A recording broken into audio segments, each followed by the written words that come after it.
And so we're dealing with the subject right now of training up a child. And the key verse, the most familiar verse, would be Proverbs 22 and verse 6. Train up a child in the way he should go. And when he's old, he will not depart from it. And the Bible is full of instructions on how to have a godly home, no matter where you're at, whether you're in the parent stage, the grandparent stage, just gotten married stage, you got teenagers, you got little kids, divorced, single, whatever it might be. The Bible has instructions for you. But this is the cornerstone verse for child training. And we use verses like rearing, discipline, training, and really it is all of that. And your children come into the world with a blank mind, a blank slate. And you have the privilege and now you hope they don't stay blank in their teen years, sometimes it does, but they come into this world with a blank slate, and you have the privilege and the responsibility to fill their minds with truth, to put into their lives discipline and character, and to put into their hearts a love for God. Right. And training has a lot of connotations to it, but one of them is to teach them. It is to how to live and how to perform a task and how to live life. So train up a child. That's what we're emphasizing. Train up a child. It takes hard work. It takes diligence. It takes consistency. And it takes place in the home. In the home. And I mentioned that last week, and I want to just emphasize that again, that it is the responsibility of the home. Mama, daddy in the home. And I've talked to you in the past about the three-legged stool of the home and child rearing. Hey, you have school, you have church, and you have home, that three-legged stool. And if you take any one of those away, then it's very, very difficult to raise up a child. And so school, church, and home. And I'll just give you my personal opinion, since I'm the one up here, and you can do what you want to with it, all right? And nobody will be offended at it or anything. I am against public school. All right, I'm just against that. We never put our kids in a government-run school, and I wouldn't do that today. I would not have them teach my kids about social justice and critical race theory and gender reassignment and all the rest of it. We wouldn't do that 20 years ago. I can't imagine doing that now. And I don't know if we have kids here that are in public school. I don't know. But if you do, that's your choice. It is a poor choice, but that is your choice. But school is so important. But then let me say as well that just because you put your kids in a Christian school doesn't mean it's a whole lot better. Now, I'm for Christian education. I am for that, all right? But there are some Christian schools that really are glorified public school. The thing now, and I don't know any schools that have done this, all right? So I'm not shooting at anybody. But now the thing is they've opened it up where schools are able to take grants. And when you take grants, then you open up the door even wider, a wider enrollment. And I'm not sure that when you take grants that it doesn't muzzle you a little bit on what you can say and what you can't say and who you can allow in and who you cannot allow. I don't know, but I sure would want to find out. And I'm not shooting at any ministry at all, but you got to be careful when it becomes a business and not a ministry of the church, and it becomes really a glorified public school. And here's the thing I would say to you. You can have good teachers, you can have good curriculum, you can have good rules, all of that. But when our children were in school age, what I wanted to know was, who is the kid that he's sitting down and having lunch with every day? It's not the school, it is the students that they go to school with that concerns me. And that's the reason why we homeschooled. Of course, we knew that our children weren't geniuses anyway. If we could just get them to add and read a little bit, then we were okay. But so that was, you've seen our kids, and so you understand. I am just kidding. I'm kidding there. But you got to have the school. The school's important. And then you have the church. And I've said that having your children in church, having your family in church is extremely important. And it's not just that they need to hear me preach 3 times a week, but they need to be familiar with worship. They need to be in a place where conviction can settle in their hearts. They need to sing. They need to be familiar with an altar. They need to be familiar. And I'm going to say this to you tonight, that you ought to have a long heart-to-heart talk with mama and daddy, and you ought to make sure that you are absolutely committed to the church, because when you're not, you are teaching your children by that. I'm helping you tonight, all right? You need the school, you need the church, and then you need the home. And the home is where you instruct, it's where you encourage, it's where you mentor, it's where you model, it's where you correct, it's where you do all of those things. And you can send them to the best church, you can send them to the best school, but those two things can very rarely overcome the dysfunction that is in the home. So it begins in the home. So we talked last week very quickly, and I don't know how long I'm going to go, because if I get to a place and I go beyond it, then I've got to really keep going, all right? And so y'all pray for me that I know how to take this. But we talked about the task of training. What does it mean to train someone? There is telling and there is training, and they're different. You have to tell, but you also have to train. Train is taking somebody by the hand and showing them how to live, and walking with them and helping them correct their mistakes, and showing them, if you were, the tricks of the trade. It is mentorship. It is apprenticeship. It's not just barking out orders. It's telling how, and it is showing why. And I gave you the verse last week, and I know the word train is used in a different connotation, where Isaiah saw the Lord high and lifted up, and his train filled the temple. When a bride walks down the aisle and she's in her wedding or her wedding gown, and there's usually a train that follows after. That train is something that follows after. And the most fundamental idea of training is to have them follow you on the path of life. You are headed in the right direction, and you want them to follow you as a train follows a bridal gown. And so the first question is not, are your children headed in the right direction? But are you headed in the right direction? Is your life worth following? How can you lead them in a way if you're not going in that way yourself? How are you going to teach your children to pray if they never see you pray? How are you going to teach your children faithfulness to church if you're not faithful to church? How are you going to teach your son how to treat his wife if you don't treat your wife like she ought to? They might as well say amen, because I can go about 75 more things, all right? All right? The more you amen, the more I'll keep moving. So the task of training, and then the timing of training. Train up a child. A child. The word train carries with it the idea of directing or guiding your child in the direction that they should go. And here's the point, you better start early.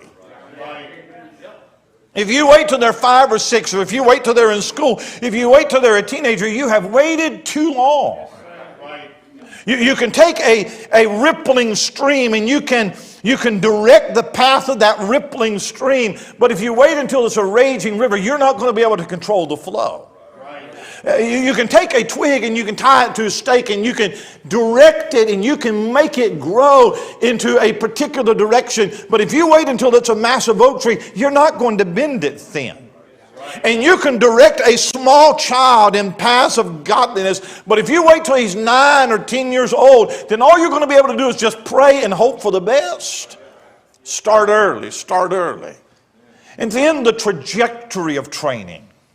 Train up a child in the way he should go. There is a universal way that every child ought to go. They ought to be saved.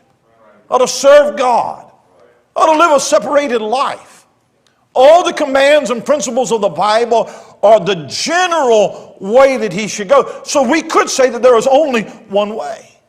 Spiritually and morally and character-wise, we all have the same goal for our children. I am sure of that. But there is a unique way that each child goes. They're not robots. There's no cookie cutter way of doing this.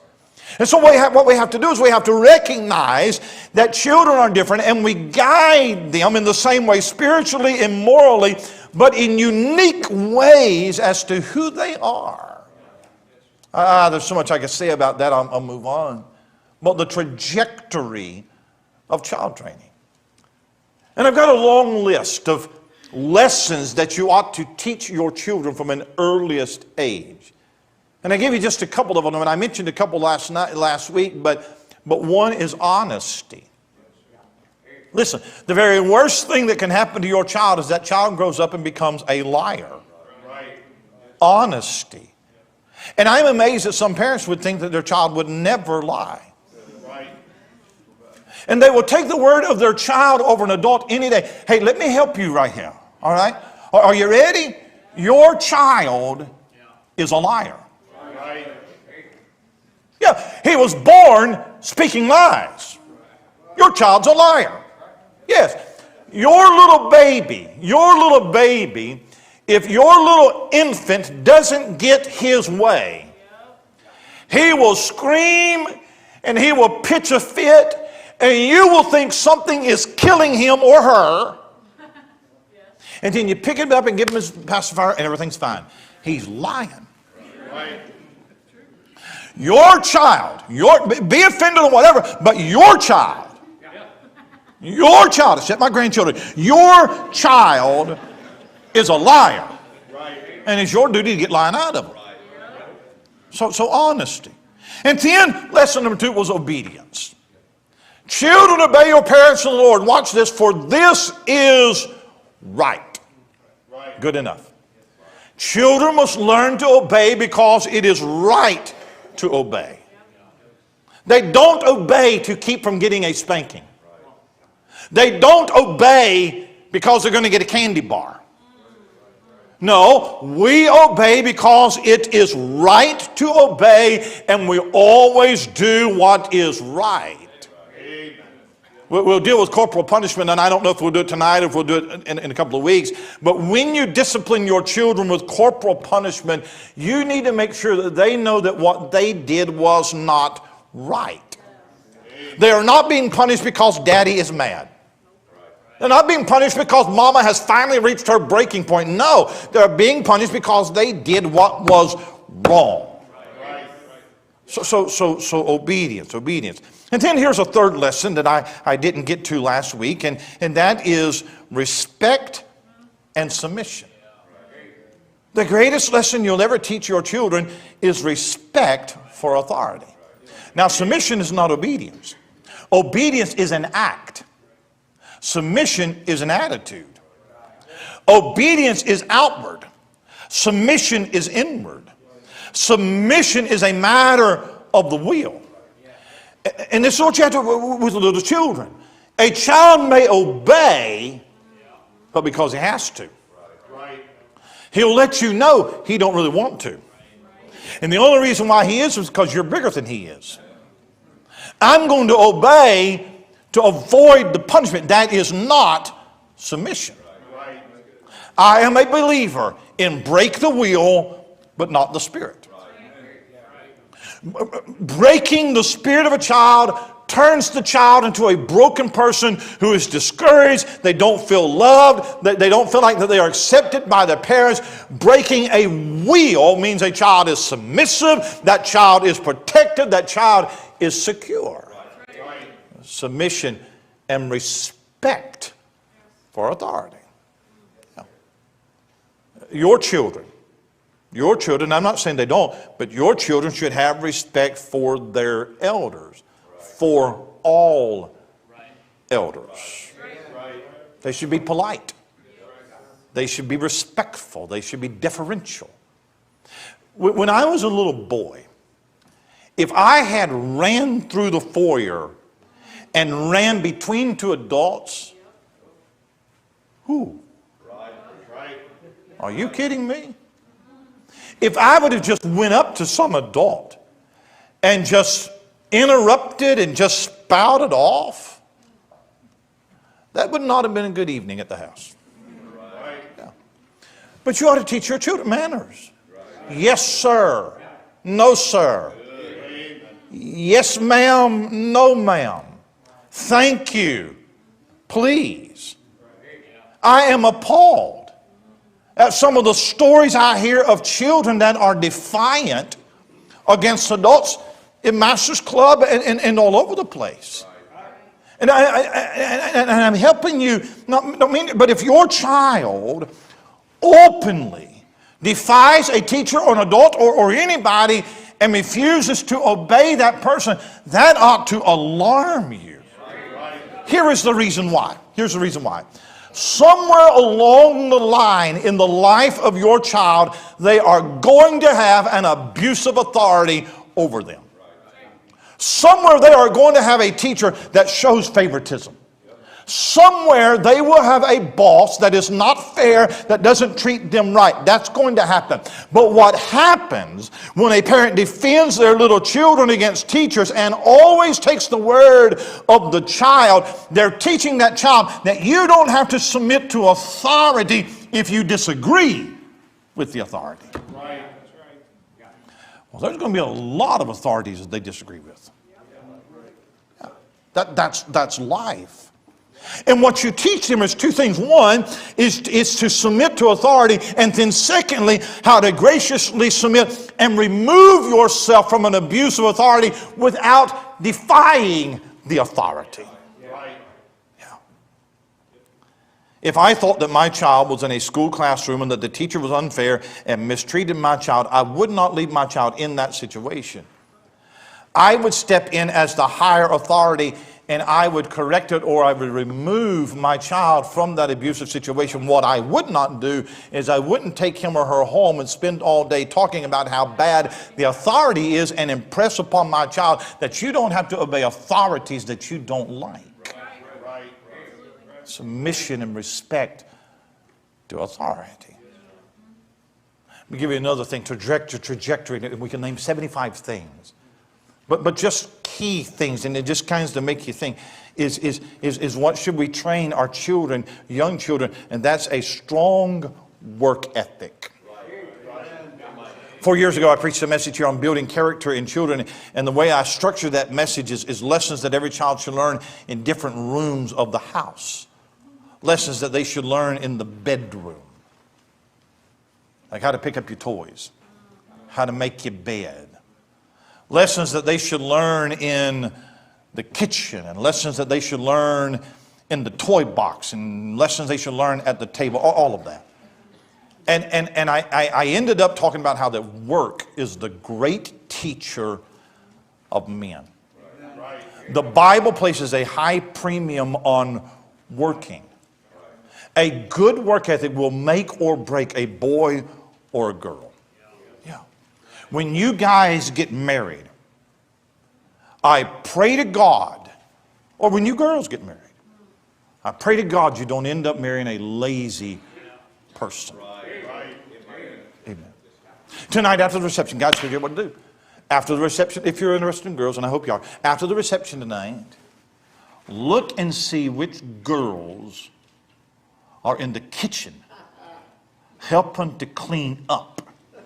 So all of the 50 and 60-year-old women don't have to do it. Because if you marry a girl that is allergic to dish soap, I feel sorry for you. I hope you like ramen noodles. A strong work ethic. Give your children chores to do and insist they do it right now, and do it with a good attitude. I think I told you about the father who had the son who was supposed to take out the trash. He kept forgetting to do it, and so one morning the father got up and the trash was not taken down to the end of the road, so he took the trash can and he emptied it in his bed. And that boy never forgot after that. A few months later, he was aggravated that he had to do it, so he took the trash cans and drug them down the driveway and just clang, clang, clang, clang, clang, clang, clang, clang, clang. Just had a horrible attitude. And so the wise father made him go around the neighborhood and take all of the neighbors' trash cans down to the yard quietly with a good attitude for about 7 days. He never did do that again. A good work ethic. If your child has done a job to the best of their ability, don't come behind them and fix it. You accept it for what it is because it is their best. If your child does not give their best, then have them do it again. That was always a rule. We can do it right or we can do it twice. Your choice. It's up to you. Doesn't matter to me. You have to be happy with progress, not perfection. You're not trying to get the job done. You're trying to train a child. Now, I could spend forever tonight. I really could on the things that we need to teach and train our children. And there's not a list of 10 things or 30 things. There is an endless list, and it keeps growing. There are really 1,000 lessons to teach, and all of them are necessary for them to have a productive and a happy life. And I'm just naming a few. Honesty and character and submission and obedience. And what you have to do is you have to have the long view in mind. Which direction is my children going?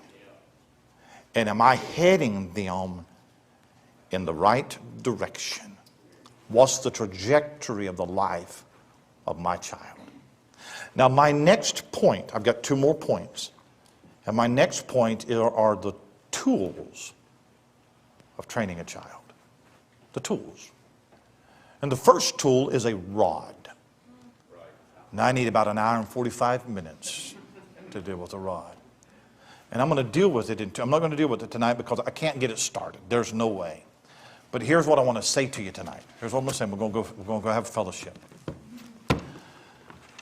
And there's 2 things. Number 1, the rod is necessary. And we have parents in our churches, I don't know if here we have parents in our churches that have bought into philosophy more than the Bible. The Bible has a way, and it's a rod. Here's the second thing, equally important. The rod is not the only tool. I'm going to give you 3 tools in 2 weeks. The rod, grace, and joy. And if in your correction of your children it's rod, you're doing something wrong. It really is. There ought to be a lot of grace. There ought to be a lot of joy. Yeah. So much I could say. I'm going to stop right there. Stop right there. But aren't you glad for family tonight?